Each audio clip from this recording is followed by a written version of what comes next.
Anger is growing in Washington. The European Union has prepared agricultural contracts worth around $20 billion, but the preferred partner isn't the USA, it's Canada. Beef, wheat, dairy products, vegetables, and organic foods are set to come increasingly from Canada in the future. These are precisely the products with which American farmers dominated the world market for decades. But why does Europe suddenly trust Canada more than the United States? Is it about quality, political risks, or stricter climate and monitoring standards? While Canadian shipments move through European ports faster, farmers in Nebraska, Iowa, and Kansas are losing important orders. In this video, we show the 5 decisive reasons why the EU chose Canada and why this deal could permanently change American agriculture. One, Canada is mastering Europe's new climate game. The first cause doesn't lie in the price, nor in the size of American farms. The deciding factor is a question that European importers are asking more and more frequently today. How much CO2 was emitted during the production of this product, and can the supplier clearly prove it? Canada recognized this shift early on. For years, emissions data from the farm through processing to transport has been systematically recorded there. On many products, European buyers can use digital codes to track where the goods come from, how they were produced, and what the impact was along the entire supply chain. The USA also possesses modern farms and high-performance technologies. However, the system is not uniform. Every state works with different procedures. Many operations use only estimates, and vital data cannot be verified immediately. This does not mean that American products are automatically worse. The problem is that their quality and carbon footprint cannot always be proven in the format that European retailers require. For a German supermarket, the decision is therefore simple. Do they choose a supplier whose data is fully available, or one whose containers have to be inspected again and potentially incur additional costs? Today, Canada doesn't just deliver beef, wheat, or vegetables. It delivers data, transparency, and security at the same time. That is exactly where the decisive advantage lies. Because in the new European agricultural market, the winner is not just the one who produces cleanly, but the one who can prove it at every single step. 2. Europe's trust is shifting toward Canada. Imagine 2 containers in the port of Hamburg. Both are loaded with high-quality food.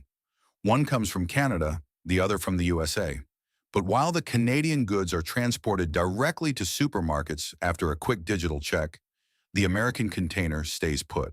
Additional inspections begin, documents are compared, and traceability codes are rechecked. For retailers, every delay means higher costs and a growing risk. This is exactly where Canada has built a decisive advantage. Every shipment goes through a dual control system. First according to Canadian regulations, and then according to the specific requirements of the European Union. Origin, processing, and transport routes are stored digitally and can be traced back to the individual batch.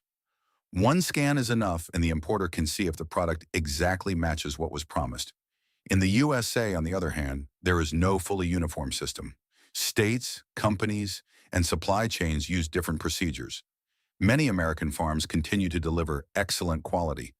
But in Europe today, it doesn't just matter if a product is good. The deciding factor is whether its quality can be proven immediately, clearly, and without gaps. For American farmers, this feels like a silent exclusion.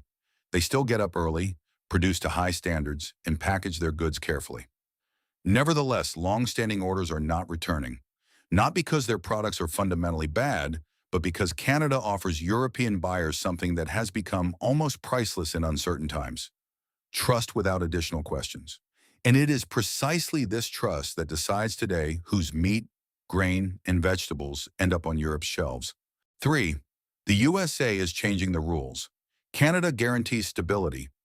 In the international food trade, there is something that is often more important to European buyers than a low price: the certainty that a contract will still be valid tomorrow. This is exactly where the USA is increasingly losing ground. New tariffs, changing trade conditions, and political tensions can make a planned delivery more expensive or even stop it entirely within a short period. For European supermarkets that need to reliably purchase meat, grain, and dairy products over years, this uncertainty becomes a dangerous risk. Nobody wants to sign a billion-dollar contract with a partner whose terms could suddenly change. Canada, by contrast, has followed a steadier course for years. Since the CETA trade agreement, the country has stuck to clear rules, fixed delivery schedules, and long-term commitments. While Washington discusses new measures, Canada presents full documentation in Brussels and sends a simple message: we keep what we promised. Uncertainty is also growing within the USA. Seasonal workers are missing in key agricultural regions, harvests are delayed, and some operations have to reduce their production. For European buyers, it doesn't matter whether the cause lies in politics, the labor market, or logistics. They only see the risk that ordered goods will not arrive on time. Canada, therefore, doesn't have to be bigger or cheaper. It just has to remain more predictable. And in a time full of crises, Europe doesn't choose the loudest provider, but the partner who gives the least cause for concern.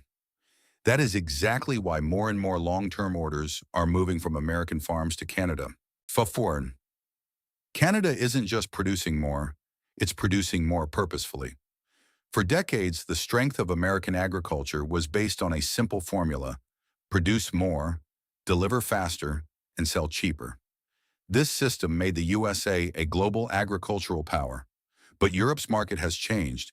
Today, it's not just quantity and price that matter, but taste, origin, consistent quality, and whether a product exactly fits consumer expectations. Canada recognized this change early on. Instead of solely aiming for larger herds and higher yields, Canadian operations invested in selected plant and animal breeds, modern processing, and products for the premium segment. A well-known example is the so-called snow beef from Saskatchewan and Alberta. This meat is in demand by high-end restaurants and specialized retailers in Europe because of its fine marbling, its particular tenderness, and its mild flavor. American beef remains strong, reliable, and available in large quantities. However, a significant portion of production is geared toward fast growth in the mass market.